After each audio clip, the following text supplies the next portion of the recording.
Hello everyone. So today we'll be discussing about non-uniform flow, and in non-uniform flow we'll be continuing with gradually varied flow and your calculation of your length of backwater curve. Okay, so your gradually varied flow is basically the depth of flow in a channel changes gradually over a long length of channel. Previously, when we had done hydraulic jump, in a short distance there was a change of velocity, change of pressure. Okay, there were changes in your flow profiles, but here it's over a long length and is changing gradually.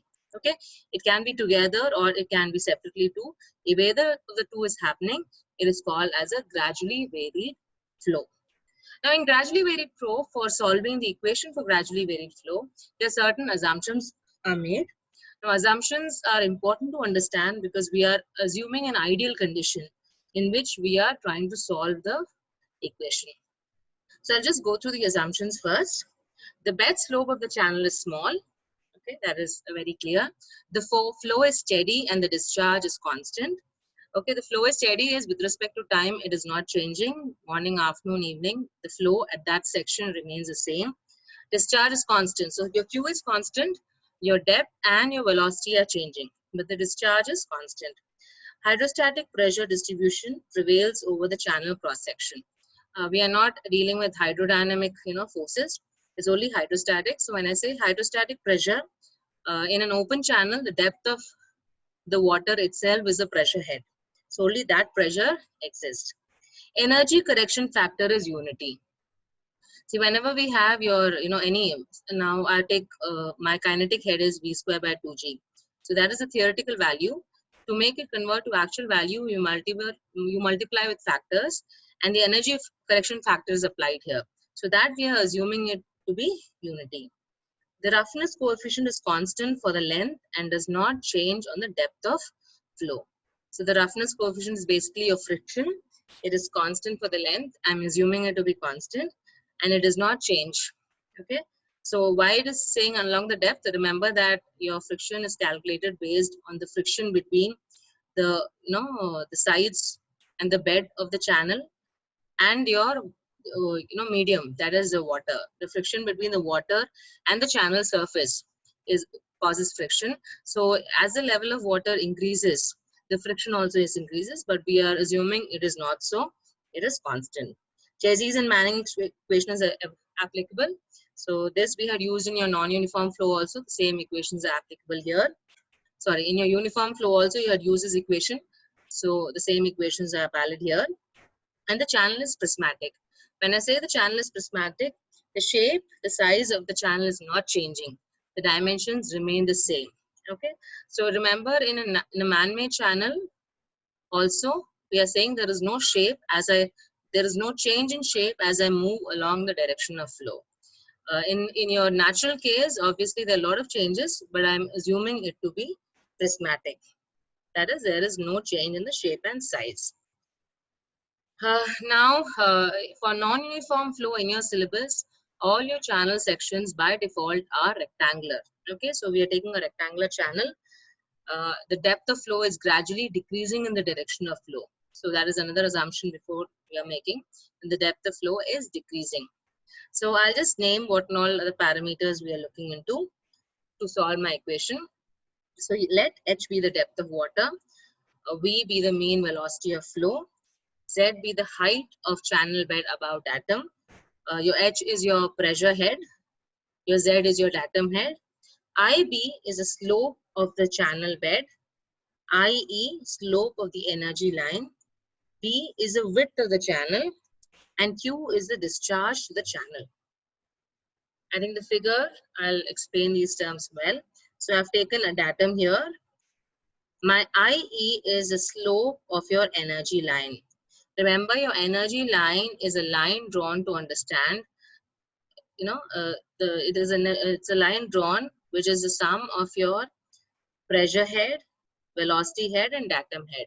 So it shows how your energy is changing as we move along the direction of flow. It is applicable for both open channel and your pipe flow. Now, energy as the flow happens, the total energy always decreases in the direction of flow. So that's why we are showing it here. There's a slope and the slope is called as IE. Now IB is with respect to your channel bottom. Remember, we give a very small slope and that we have given it as IB. So this is a Z value, Z is a datum, H is the depth of water. So we have told it is decreasing. So I've shown with a lesser this. And this is my V square by 2G. Your energy line is an imaginary line which is drawn, which shows a change of energy as your water is moving, okay, in the direction of flow. So this is my diagram. So here I am considering my Bernoulli's equation. So we know that Bernoulli's equation is H plus V square by 2G plus Z. So I am differentiating the above equation with respect to X, where X is measured along the channel bed in the direction of flow. So we are not considering H to be horizontal. We are considering it is along the channel bed in the direction of flow. Now, if you remember previously, your H value, we were representing it as D. Okay. So here I am representing it as H because we are doing the differentiation here. So it will be confusing having, 2D's value. So I have used it as H here, or you can use it as Y. That is your choice. But when you define it, you need to be very clear how you are defined it. Okay, so I'm differentiating the above equation with respect to X, where X is measured along the direction of flow. So dE by dx equal to dH by dx plus dV square by 2G by dx plus dZ by dx. So let this be equation 1. We are differentiating it. Remember, usually we take section 1 and 2, but here we are taking in the differential format. Okay, in slope format, since a lot of slopes are involved. Now first we will do the differentiation. Now this is, you can't differentiate it further. It is dH by dx, dz by dx. Now this we can do some amount of differentiation. So we have d of dx, v square by 2g. So the first thing what I do is I'll write v in terms of discharge. So I know that v is equal to discharge by area. And here area here is a rectangular channel. So area is equal to B into H. So I'm substituting that here. So 1 by 2G into Q square by B square H square. Now you remember in our assumptions, we had told that my discharge is constant. So since it's a constant, I can take it out. My channel is prismatic. So B is constant. I'm taking it out. H square is changing because your depth of flow changes. So H square remains inside my derivative. So I'm taking the constants out. So I can take 1 by 2G, G also is a constant, into Q square by B square into D of 1 by H square dx. So I'll do the differentiation of this. So if I do the differentiation of 1 by H square, I'll have minus 2 by H cube into dH dx. Okay, now H, remember, is the depth of flow. So finally we got a derivative of V square by 2G is, so what I've got Q square here, V square here, and if I take H square from here, this term again I can write back as V square. And my 2 and 2 will get cancelled. My minus is here. So my value will be minus V square divided by G, 1H was remaining, divided by H into dH by dx. So this equation I'll substitute in 1. So when I substitute it, I'll be getting dE by dx is equal to dH by dx minus V square GH into dH by dx plus dz by dx. Now here we will come where dE by dx is a slope of energy line. Remember, if you remember your straight line equation, so if I want to know the slope, it is your slope or your theta angle is given by delta y by delta x. And when delta tends to 0, I can write it as dy by dx. Okay, so the same thing is applied here. So your dE by dx is nothing but the slope of the energy line. Okay, same as your straight line equation, it gives you the slope. And the minus is because as my x is increasing, my energy is decreasing. As the water flows along your x direction, my total energy is decreasing. That's why it's a negative sign. But similarly, dz by dx is the slope of the channel bottom. I can write this as minus IB. Again, negative sign because as x is increasing, your z value is decreasing. Okay, since the slope is given towards section 2, this the other side. See, I can show you with the figure. See, the slope is this side. So as x is increasing, your z value is decreasing. So there also I have introduced a minus. So minus IB. So I'll substitute these both in equation 3. So I'll get minus IE is equal to, I'll take this common, 1 minus V square by GH into DH by DX minus of IB. Okay, so here I'll take this. I'm trying to find this term dh by dx. So that is equal to, I'll take this minus ib this side. So ib minus ie divided by 1 minus v square by gh. If you remember, your v square by gh is nothing but your square of your Froude's number. Your Froude's number is basically v by root gh. Previously, when we took the depth of flow as d, it was v by root of gd. Okay, so I'm substituting it by Froude's number. So I'll be getting dh by dx is equal to ib minus ie, where ib is a channel bed slope, ie is the slope of energy line, divided by 1 minus square of your Froude's number. Now this dH by dx, remember, it is a variation of the depth of flow along the direction of your flow. So there are three cases. The first case is where dH by dx is equal to 0. So when dH by dx is equal to 0, it indicates that the depth of flow is constant. It is not changing. So your free surface is actually parallel to your channel bottom. So if I show it in the figure, so what is happening?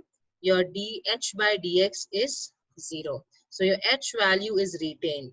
So this line and this line, in case of dH by dx is equal to 0, these will be parallel lines. Okay. The next case is when dH by dx is greater than 0. It indicates that the depth is increasing. The depth of flow is increasing along the channel bed. So this is a case of your backwater curve, which we'll be doing in detail next. And the third case is dH by dx is less than 0. So that indicates that the depth of flow is decreasing. And this profile is called as drop down curve. So we have backwater curve profile when your flow is increasing. And when the flow is decreasing, we have got drop down curve. So this is my derivation of your gradually varied flow equation. So next we'll come to backwater curve and flex. Now if I have a flowing, flowing water in a river, and if there is an obstruction, so I'll take a big obstruction such as a dam. So when there is an obstruction, what happens is an impoundment of water. When I say impoundment, that is, there's a rise of water level where the obstruction is there. So your afflex is basically the difference of height between that increased height and the point from where the water level is increasing. So because of the obstruction, what happened? There is an increased height of water. Okay, so your afflex is defined as the maximum height which is obtained due to the obstruction minus the point at which, the height at the point at which your afflex, your increase is starting. Okay, the figure describes it quite well. So H2 is a maximum height and H1 is a position from where, the position of H1 is such that from where your height is increasing. So your flex is H2 minus H1, maximum increase in water level due to obstruction in the path of flow of water. Now this profile is called as your backwater profile. Here, if you know, as my x is moving, my flow or the depth of flow is increasing. So this is my backwater curve, a backwater profile. And this length along which your backwater curve is there, that length is called as your length of backwater curve. It is measured between the section where the water starts rising, this point, to the section where water is having maximum height.